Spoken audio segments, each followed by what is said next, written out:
Nobody compared with this guy. He was just very, very good indeed. Imagine what he felt, actually winning and lifting the World Cup. The first thing I wanted to do is give a little round of applause to Joe Root, because hearing him say that was incredibly moving. I'm going to try and get some more photos. He might be gone next time I go back, and they might be the last photos I ever get. I can tell even if I can't see, and I heard the word fat, and ugly. No one but me would dare, and I did not. She's a goddess. One of the great joys of my life to work with her. Sorry, we're live. I can't daydream.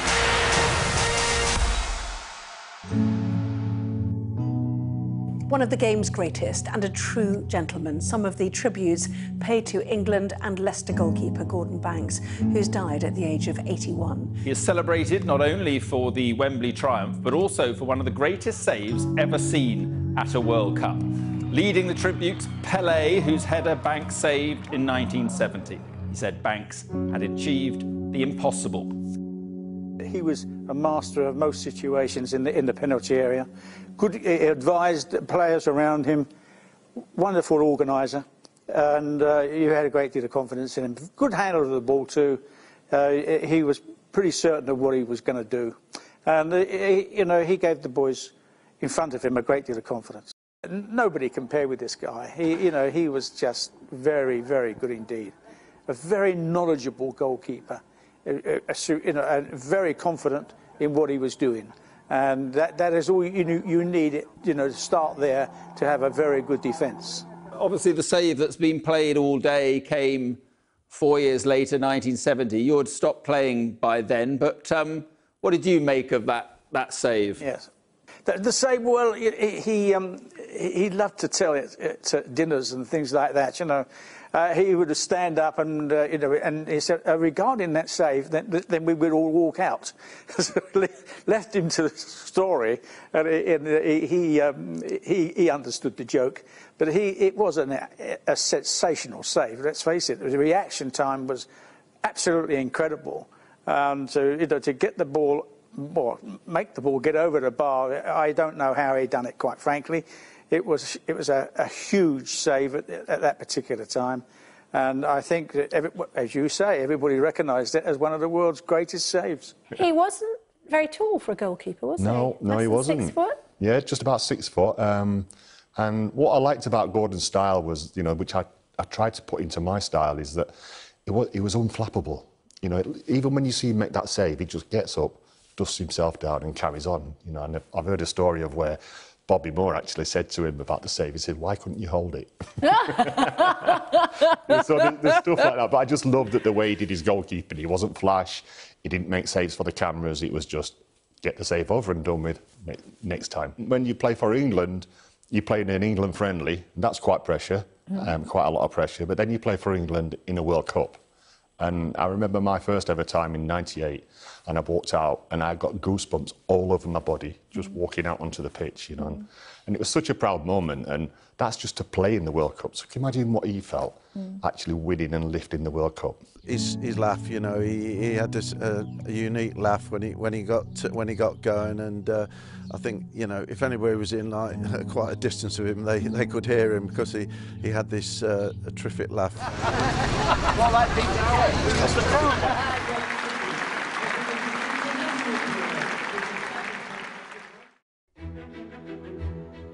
Cricket may be known as a genteel game, but it hasn't stopped sledging becoming a tactic in the sport, where players try to gain an advantage by taking a dig or two verbally at their opponents. Well, England's captain Joe Root was overheard by stump microphones responding to comments made by West Indies bowler Shannon Gabriel during an on-field exchange, not the first in this series, where he was heard saying there is nothing wrong with being gay. What's up? Joining us from St Lucia, where the third test is happening, is former England cricket captain Nasser Hussain. You've already been tweeting about this today, haven't you?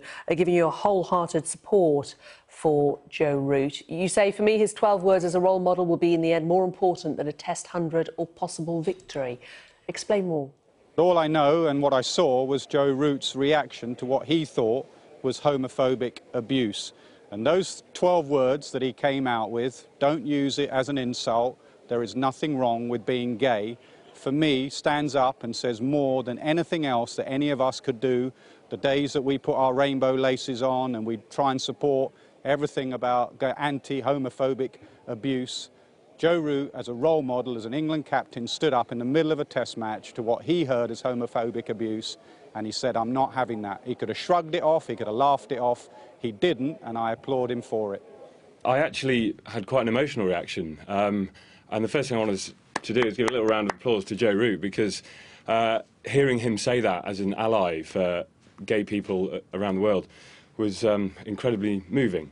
So that was my initial reaction. Of course, I then get into the intellectual process of how I really feel about this and what Shannon Gabriel may or may not have said. I think it's pointless to speculate about that at this stage, and to acknowledge the fact that homophobia is an issue in the sport of cricket. I always look at the top 10 countries, cricketing countries, and recognise the fact that homosexuality is still illegal in 5 of those countries. And I include the West Indies in that, although, of course, I recognise there are variations within the countries that consist of the West Indies. So clearly there is a very different cultural background in the international cricketing stage. And I think the International Cricket Council have a responsibility to do something about that. And they have very clear guidelines and disciplinary procedures when it comes to racism. The same cannot be said for homophobia. So I think moments like this should be used in a positive way to talk about how we can improve the lives of people in cricket at the international stage and the local grassroots stages as well, in this country and abroad. In the age of the selfie, how much does what we see affect our mental well-being? The photographer Rankin has teamed up with M&C Saatchi, the advertising agency, and MT Art Agency to produce an exhibition called Visual Diet to explore the impact of imagery on our mental health. Rankin is here with me. With him, Mimi Gray, Head of Visual Content at M&C Saatchi, and Marine Tongi from MT Art Agency. Welcome to you all. Now, let's just have a look at some of these images which you pointed out causing concern. These are what? These are pictures where we've taken models and subjects, photographed them, they're giving them access to the app and they've changed it themselves. Models, so, I mean, how are they changing themselves? I mean, I have to say, the ones on the left, which are the unchanged, to me look nicer than the ones on the right. Yeah, that's the idea. Yeah, I do agree. Yeah, absolutely. What they're doing is they're increasing their eye size, they're narrowing their nose, they're making their face skinnier. They're doing lots and lots of things. Now, it has to be said, you as a professional photographer, you do adjust your photographs sometimes. I have, yeah. I've been known to, yeah, absolutely. And why do you do that? I mean, there was the famous incident of Kate Winslet's thighs. I don't think that was you on the front of the cover, but why do you do it? Well, when Photoshop was introduced, it made retouching images very, very simple, and it became a very kind of fashionable thing to do in the late 90s and early noughties. And I think what's interesting is that the industry's grown up, and we don't use Photoshop at anywhere near the kind of level we used to. But yes, we still get pressure specifically from celebrities or magazines or ad agencies to change images. I mean, why are these models, why do they want to do this? Why do they want to change? I was just going to say, I think the big change in this is now that it's not, you know, the photographers and the ad agencies, like we've said, who are doing it, but it's people that are doing it to themselves. Visual Diet seeks, like you said, to explore the link between imagery and mental health, and we believe that kind of like you are what you eat, what you see affects how you feel. So all of the images around you that you see on a day-to-day basis have a sort of cumulative effect on your sense of who you are, on your body image, and they can lead to serious mental health disorders. I mean, I wear makeup, where you wear makeup. I mean, yeah. So what's different about wanting to change your Instagram or your online? What we're kind of introducing is the fact that it's harmful. I think it's harmful to people who look at it, and it's harmful to the ones who post it. So basically, what we discovered as we were leading the research is that leading figures like Kim Kardashian, who have 120 million followers, like the fact that they, edit their pictures, promote a lifestyle, is very sexualized, basically encourages young girls to represent that lifestyle, to behave in a way that's not very natural.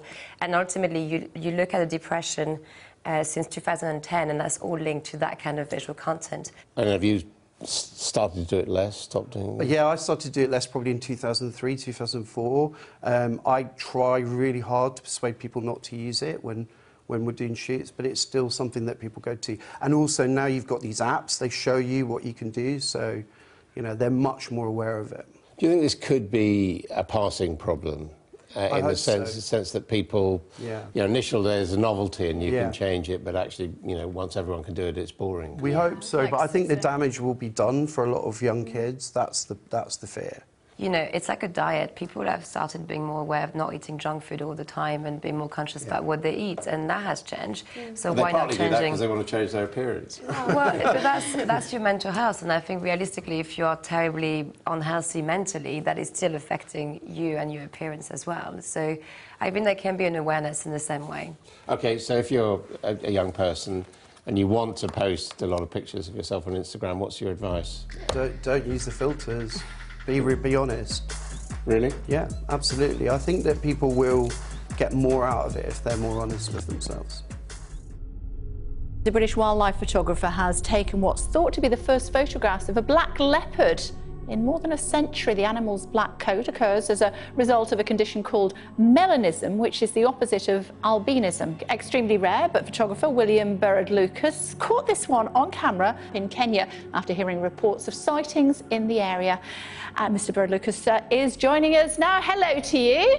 Tell me about your pictures. Yeah, so I took them last month in Laikipia in Kenya, and I heard rumours that this leopard had been seen there, and they've never really been photographed to a high level in Africa before, and so I thought it was worth just checking out these rumours to see if I could get some really special photographs.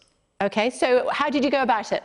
So I heard the rumours from a friend, and they put me in touch with Steve from Laikipia Wilderness Camp, who had seen a black leopard, and he then introduced me to this lady Louisa, who had seen one very recently. And so I travelled to see her, and she showed me around the area and showed me where she thought the leopard was sort of spending its time. And so we hunted around and found leopard tracks on one of the paths.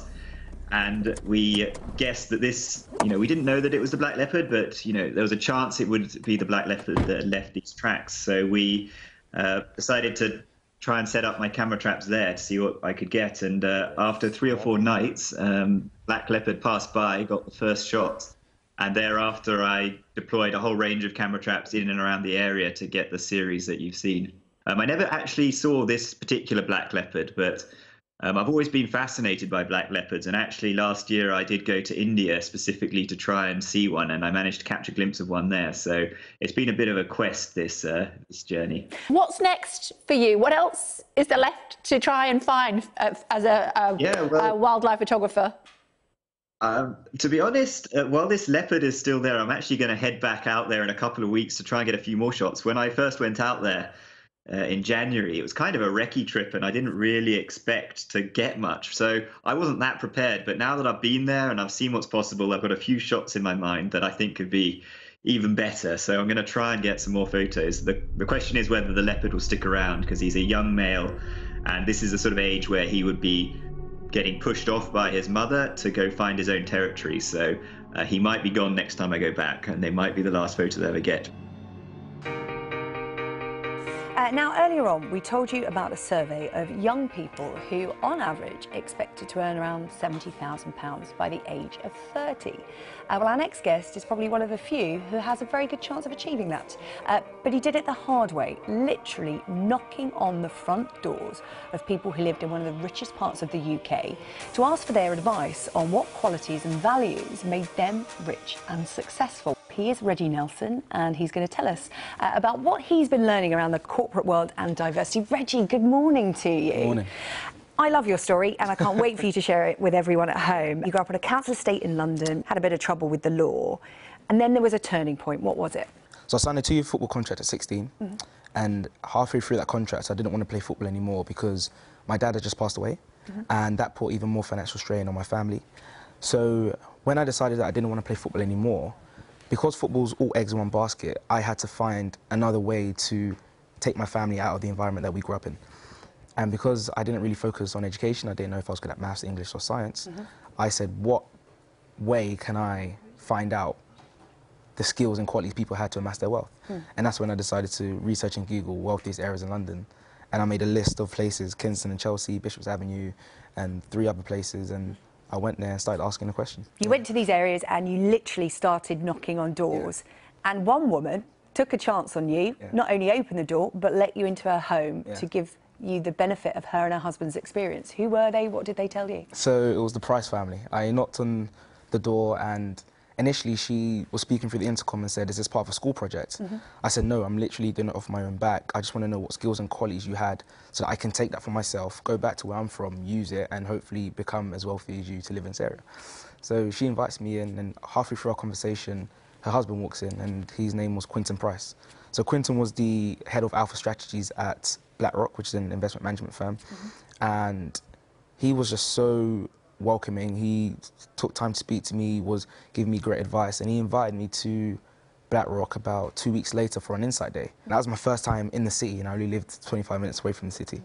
And from there, I enjoyed my day, and he invited me back for a week-long work experience in the summer. And that's when I asked him, okay, Quinton, I really enjoyed my time here. What do I have to do to work in the investment management sector? And he encouraged me to go to university and study something finance-related to give me the best chance at becoming the most competitive candidate. So, apprenticeships, a degree, you're now working at Legal and General in a successful role there. You know, at 23, you could think, I've done my bit, I'm earning a good living, I'm on my way up. But you're actually giving back. I just feel like people that are coming up in this generation, especially from socially challenged backgrounds, if they don't have the visibility to say, I can become a banker or a lawyer or anything really, they can't aspire to be that. So what I'm trying to do is just give them that visibility to say, you know, you can do it if you want to do it, and giving them the soft skills and the capabilities for them to go into that sector and do it. So I am now a group chair of ACCA Emerging Talent, which is helping undergraduates to become more competitive. I do a lot of mentoring in a youth organisation in East London called the Victory Youth Group.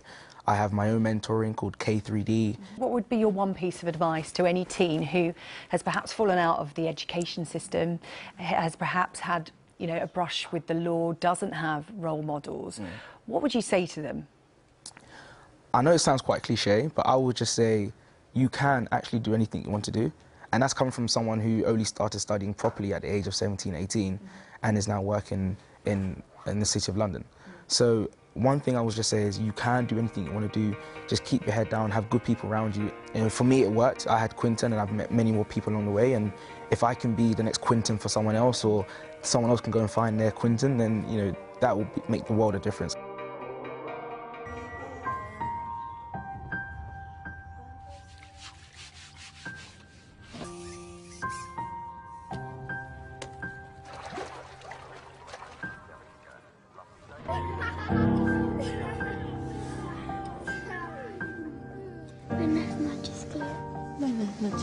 This is also a love letter to Mexico.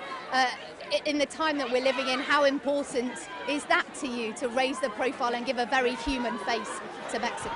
Well, definitely I'm very, very pleased that also because of the discussion that has come out because of the film, both in Mexico or even in the United States. You know, discussions about